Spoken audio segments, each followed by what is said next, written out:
Teden fototerminov, medijskega nakladanja in krutih resnic. Premier Netanjahu je odpotoval v Washington na svoj rekordni 7. obisk in 8. sestanek s predsednikom Trumpom.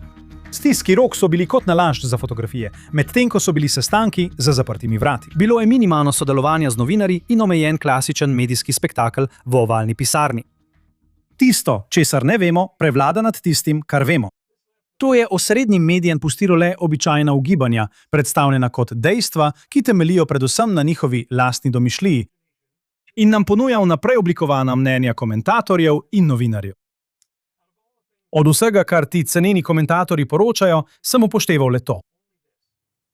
Predsednik vlade Netanjahu, ki je rekel, to je bil eden najboljših pogovorov, kar sem jih kdaj imel s predsednikom Združenih držav Amerike. Bilo je odlično. To je bilo eno najboljših srečanj, kar smo jih imeli, in vedno, vedno nerad razočaram naše samooklicane kritike, ki poskušajo najti, razpoke v našem zavezništvu. In kar najdejo, kot danes, je zid iz granita. Zame sta naslednja dva citata najboljši pokazatelj tega, kaj se v resnici dogaja. Izraelski uradnik v Washingtonu je poročal, da Trump med srečanjem ni zahteval umika Izraela iz nobenega območja. In visoki uradnik, ki je seznanjen s podrobnostmi srečanja, je dodal: partnerstvo med Združenimi državami in Izraelom je močnejše kot kdajkoli prej. Desetletja so se mediji navadili na zahodne voditelje in politike, ki jim laskajo, jih skušajo zadovoljiti in zahtevajo odgovore takoj, nemudoma. Trump in Bibi ne delujeta po tem priročniku. Oni uporabljajo medije. Trump jih izkorišča in z njimi manipulira. Torej je najboljše samo počakati in videti, kaj se bo zgodilo. In tukaj se bo pokazala kruta realnost. Ker medtem ko so se zavezniki srečevali v Washingtonu, se je Iran odločil poslati svoje sporočilo. Ob napovedih političnega dialoga je Iran v torek zvečer znova napadel ameriške cilje v Jordaniji. Washington je zato osredotočen natanko tja, kjer ga drži Teheran, v Hormuško ožino in na posledice za svetovno gospodarstvo. Iranci Američane vlečejo po trnovi poti zavlačevanja in izčrpavanja, tako na terenu kot na pogajalskem prizorišču. Iranci verjamejo, da se poigravajo z Združenimi državami, tako kot so Ukrajinci že storili z drugo velesilo, z Rusijo. Teheran je sprožil usklajen napad z balističnimi raketami, ki je neposredno ciljal na ameriške sile in letalsko bazo v Jordaniji.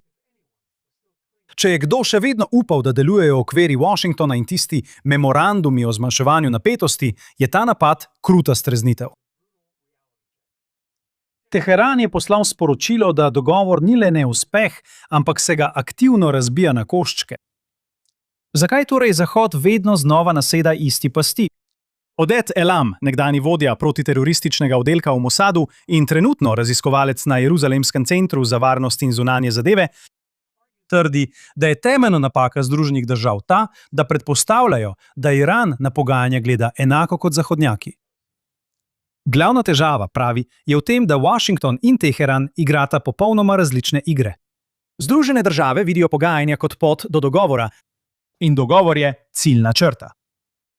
Američani želijo končno rešitev, medtem pa so za Iran pogajanja preprosto še en način za vodenje konflikta. Dogovor je le začasna postaja, njihov pravi cilj pa je zagotoviti si strateško prednost. Elam poudarja, da gre za zelo učinkovit diplomatski scenarij, ki ga Teheran uporablja že več kot 40 let. Kadarkoli iranski diplomat trdi, da si želijo kompromisa, temu skoraj vedno sledi opozorilo glede skrajnežev doma, kot sta IRGC ali vrhovni vodja. Elam trdi, da to ni nesrečna politična zapletenost za Teheran, to je njihova namerna pogajalska strategija. Namenjena je pridobivanju nenehnih popuščanj, izjem pri sankcijah in simboličnih gest strani washingtonskega establishmenta, ki se boji zaostrovanja in nemara negotovosti. Tudi ob ogromnem gospodarskem in diplomatskem pritisku Elam ugotavlja, da Teheran sploh ne občuti poraza. Notranja pripoved režima je zgodba o skrajni odpornosti. Po skrbno zrežiranem pogrebu vrhovnega voditelja Hameneja prejšnji teden se je samozavest pravih centrov moči režima, kot je IRGC, le še povečala. Že samo dejstvo, da se svetovna velesila vedno znova vrača za pogajalsko mizo, Teheran dojema kot psihološko zmago. Medtem Elam kritizira ameriški odziv, saj daje prednost zadržanosti pred odločnostjo. Poudarja tisoče ameriških marincev, ki čakajo na desantnih ladjah, kot sta USS Boxer in USS Tripoli. To je podoba premočne vojaške zmogljivosti, ki pa se ni prelila v odločilno strateško dejanje. Po njegovih besedah se zdi, da Združene države upravljajo krizo in se odzivajo na tempo Teherana, namesto da bi narekovale pravila igre. Poleg tega Pentagon še ni predstavil predsedniku Trumpu praktičnega operativnega načrta za zavarovanje Hormuške ožine in pripravljenost administracije za dolgotrajno vojaško kampanjo ostaja zelo nizka. Kaj je torej alternativa? Elam poudarja, da imajo ZDA vojaško moč, da lahko izvajajo izjemen pritisk brez drage kopenske invazije. Washington lahko uvede celovito pomorsko blokado z uporabo morskih min in podmornic, da bi prizadel ključne iranske gospodarske arterije. Vendar bi za izvedbo tega bila potrebna izjemna strateška potrpežljivost, politična vzdržljivost in pripravljenost prevzeti stroške povračilnih ukrepov, lastnosti, za katere Elam meni, da so zaporednim ameriškim administracijam manjkale. Na koncu Elam ugotavlja, da bi imeli iranski diplomati, če bi podeljevali Oskarje za pogajanja, polne police teh nagrad. Vsak krog sledi popolnoma enakemu scenariju in vsakič Washington kupi karto za isto predstavo. Medtem ko Američani vedno znova prihajajo k pogajalski mizi z novimi predlogi, Iranci pa s potrpežljivostjo. In na koncu potrpežljivost prevlada. Še vedno upam, ker mislim, da ima ta administracija tisto, česar večini zahodnih vlad manjka. Ideološko sidro, tiste judovsko-krščanske vrednote, ki so zgradile zahodno civilizacijo. Pravilni odziv na Iran zahteva popolno moralno jasnost, pogum, da zlo poimenujemo s pravim imenom in zavračanje diplomatskega sprenevedanja. Zahteva, da se spomnimo, da mir ni zgolj odsotnost vojne, temveč prisotnost pravičnosti. To pomeni braniti nedolžne pred tiranijo. To je moralna dolžnost in finančni vidiki ne smejo biti glavno merilo. Toda to pomeni, da je treba to vprašanje obravnavati previdno, sistematično, odpraviti grožnje, ki jih Iran predstavlja prizadevanjem na območju zaliva in zlasti v Hormuški ožini za stabilnost svetovnega gospodarstva. Pri tem pa je treba razumeti, da mora voditelj zahodne civilizacije izkazovati tako absolutno moč, da sovražniki človeštva razumejo, da so njihove fanatične ambicije v osnovi nemogoče. Če Zahod ne bo ponovno odkril svojih prepričanj, bo še naprej izgubljal pred tistimi, ki jih dejansko imajo. Ne moremo zmagati v civilizacijskem boju, če nas zanima le dobiček, finančni vidik. Mi v Izraelu smo se tega naučili na težak in boleč način. To je boj med dobrim in zlim. Definicija tega pa je opisana v judovsko-krščanskih vrednotah zahodne civilizacije. In ne propaganda, ki nam jo servirajo mediji in družbena omrežja, ki izhajajo iz marksizma, ki se je zdaj povezala z islamom. Upamo, da Združene države Amerike ne bodo pozabile, da so zadnje najboljše upanje človeštva. Že samo pogled na druge dogodke iz preteklega tedna pojasni, o čem govorim. Generalni sekretar Združenih narodov Antonio Guterres je obiskal Sirijo in izjavil, da se Združeni narodi veselijo sodelovanja s Sirijo na vseh področjih ter z mednarodno skupnostjo za podporo njeni prihodnosti in blaginji. No, to je zelo lepo, vendar ni rekel niti besede o množičnih umorih in grozodejstvih, ki jih je zagrešil Džolani. Je pa vseeno menil, da je pomembno izjaviti, da so Golanska planota sirsko ozemlje in da Združeni narodi stojijo za varnostjo, neodvisnostjo in suverenostjo sirskega ozemlja. Kršitve resne suverenosti in ozemeljske celovitosti so nesprejemljive in jih je treba odpraviti. Odločno obsojam stalne kršitve Izraela glede sporazuma o ločitvi sil iz leta 1974. Da ne omenjam dejstva, da so Golanska planota sama po sebi sirsko ozemlje. Namen Združenih narodov je pomagati ohranjati mednarodni mir in varnost, spodbujati sodelovanje med državami ter reševati globalne probleme, kot so človekove pravice in humanitarne krize. Toda z njim in s to organizacijo ni nobenega upanja. Na drugih frontah, s katerimi se ukvarjamo, so se ta teden zgodili premiki, če jih tako lahko imenujemo. Izrael in Libanon preizkušata sposobnost libanonske vlade, da omeji Hezbolah in jih razoroži. To v upanju, da bi Libanon lahko ponovno vzpostavil nadzor nad svojim ozemljem in odstranil grožnjo, ki jo je iranski proksi predstavljal severnim skupnostim Izraela. Do zdaj so naleteli na manjšo težavo. Hezbolah zavrača razorožitev. Kot je brezhibno rekel ameriški filozof Gomer Pyle, tako natančno: presenečenje, presenečenje, presenečenje. In podobna je tudi situacija v Gazi. Preden je odpotoval v Združene države, je Netanjahu dal svoji vladi potrditi podporo Trumpovemu 20-točkovnemu načrtu za obnovo Gaze, tako da je dal zeleno luč za mednarodne stabilizacijske sile, ISF, da začnejo prevzemati območja pod nadzorom Hamasa. Pričakuje se, da bo sila štela okoli 200 pripadnikov iz Ugande in Maroka, držav, ki imajo dejansko spoštljive odnose z Izraelom, za razliko od protiizraelskih držav, ki podpirajo Hamas, kot sta Katar in Turčija, ki jih Izrael ni želel vključiti v misijo. In tudi takrat vsak posamezen vstop zahteva osebno odobritev predsednika vlade Netanjahuja, obrambnega ministra in zunanjega ministra Izraela. Izrael odloča, katere države lahko pošljejo vojake. Avi Abelov, ustanovitelj pulseofisrael.com in moj osebni prijatelj, je o tem napisal zelo pronicljiv članek, v katerem pojasnjuje, da Izrael vztraja, da mora IDF še naprej nadzorovati 70% Gaze, očiščene vseh džihadističnih prebivalcev Gaze, kar pomeni, da po vseh območjih znotraj rumene črte.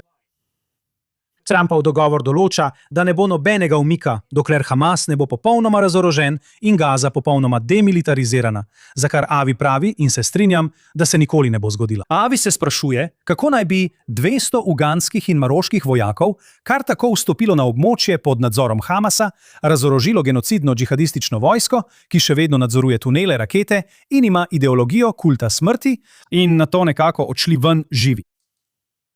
Dajno pravi, mislite, da bo Hamas vljudno predal svoje orožje nekaj 100 Ugancem in Maročanom?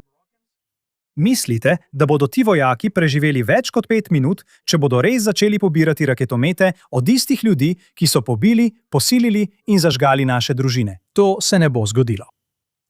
In tudi, če bi jim po nekem čudežu uspelo vstopiti in ne bi bili pobiti, Izrael je jasno povedal, da obnove Gaze ne bo, dokler Hamas ne bo popolnoma razorožen.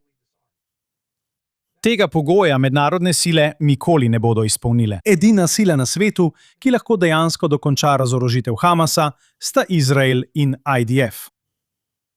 To odločitev, pojasnjuje Avi, pomeni, da Netanjahu stori tisto, kar mora storiti predsednik vlade, potem ko predsednik, ki je dosegel izpustitev talcev, zahteva politično gesto. Trump je prepričal Turčijo in Katar, da sta pritisnila na Hamas, da izpusti prav vse naše ljudi iz Gaze, prav vsakega, žive ali mrtve. V zameno Izrael sodeluje pri tej predstavi mednarodnih sil, ki v resnici nikoli ne bodo razorožile džihadističnega sovražnika, ki še vedno nadzoruje 30% Gaze. Netanjahu, pravi Avi, upravlja odnos z ameriškim predsednikom, ki je dejansko pripeljal naše talce domov. Pošteno, politika je pač politika, pravi. Samo ne žalite naše inteligence s tem, da se pretvarjate, da gre za neko veliko predajo izraelsko nadzorovanega ozemlja mednarodnim silam, ki bodo preselile Gazočane. Nič takega ni. To je skrbno omejena, pod izraelskim nadzorom, skoraj zagotovo mrtvorojena gesta. In dodal bi, zelo podobno temu, kar trenutno počnejo Združene države z Iranom. In če že govorimo o Gazi, v našem tedenskem kotičku dobre novice pridejo v trojicah, kar sem si pravkar izmislil, ker nimamo takega kotička. Ampak če bi ga imeli, bi bilo to popolno, ker je to 10-krat več. Se spomnite tega videa, izpustitve izraelske tolke Agam Berger? No, vsi pripadniki Hamasa, ki jih vidite tukaj na dogodku, kjer je bila deklica izpuščena, so bili odstranjeni strani izraelske specialne enote Mili. Vsi so bili vpleteni v njeno ugrabitev in zadrževanje kot talko. In vsi so mrtvi, eden za drugim. In samo da spomnim vse vas sovražnike tam zunaj, mi, Judi, nadzorujemo svet in vemo, kje ste. Tik-tak. Tako kot prejšnjo soboto, ko je kar naenkrat Ukrajina napadla v Kaspijskem morju iransko ladjo, ki je po poročilih prevažala dele dronov brezpilotnih letal v Rusijo. Kako so to vedeli? Morda jim je povedal Ahmed ibn Ahmadinejad. Veste, kdo o tem in drugih dogodkih v Gazi ne bo poročal? Ti teroristi, o katerih so nam medijske hiše in organizacije večkrat lagale ter vztrajale, da so nedolžni novinarji. Kako priročno! Tako kot ta novinar tukaj, ki kaže svoje novinarske sposobnosti, snemalec Al Jazeere Ahmad Shah, ki je bil ostrostrelec v eni od elitnih vojaških enot Hamasa. Zdi se, da so to zahteve za novinarje katarske tiskovne agencije. No, zdaj ne dela več za njih, ne zato, ker bi naredili pravo stvar, ampak zato, ker smo jo mi. Poslovi se od svojega malega prijatelja Al Jazeera. Zdaj nenadoma, ko Hamas in islamski džihad prirejata slovesnosti v njihovo čast, se ti mediji in pristranski medijski kanali počutijo, kot da morajo za spremembo biti pošteni. Veš, zakaj so prišla ta obvestila? Ker so družine iz Gaze, vztrajale, da se to objavi, saj je tukaj vpleten denar. Ker ko si novinar in te ubijejo med opravljanjem dela, zato ni nobenega denarja. Če pa si bil član Hamasa in si bil ubit med opravljanjem dolžnosti, družine dobijo odškodnino. Zato so vztrajali, da se to zdaj objavi. In skoraj 2 leti kasneje se to razkriva. In ne recite mi, da mediji o tem niso vedeli, ker pred več kot 20 leti smo jim v Izraelu posredovali informacije in obveščevalne podatke, da bi jim pokazali, da od njihovih ljudi zahtevajo, da delajo za teroristične organizacije. In vse to velja tudi za tiste nogometaše in sodnike, za katere nas obtožujejo, da smo jih ubili. Spet so družine zahtevale priznanje in nenadoma je resnica prišla na dan. Vsi so bili teroristi. Kot je IDF objavila v svojem poročilu, ti posamezniki niso bili tarča zaradi svojih civilnih poklicev, temveč zaradi svojih operativnih vlog v vojaških krilih Hamasa in islamskega džihada. Svoje civilne poklice so uporabljali kot krinko za svoje vojaške vloge. Napadi IDF so usmerjeni proti zakonitim vojaškim ciljem. Civilni poklic pripadnika vojaškega krila ne zagotavlja imunitete pred zakonitim ciljanjem po mednarodnem pravu. In prav tako to ne daje medijem in njihovim članom pravice, da lažejo in zavajajo javnost zaradi svojih osebnih političnih preferenc. Zapomnite si, kdor ravna zvijačno, ne bo prebival v moji hiši. Kdor govori laži, ne bo obstal pred mojimi očmi. Psalm 101:107. In Daniel Simon. Hvala, da ste se mi pridružili tukaj v oddaji Straight Up iz studiev JNS TV v Jeruzalemu, Izrael. Šabat šalom in se vidimo naslednji teden.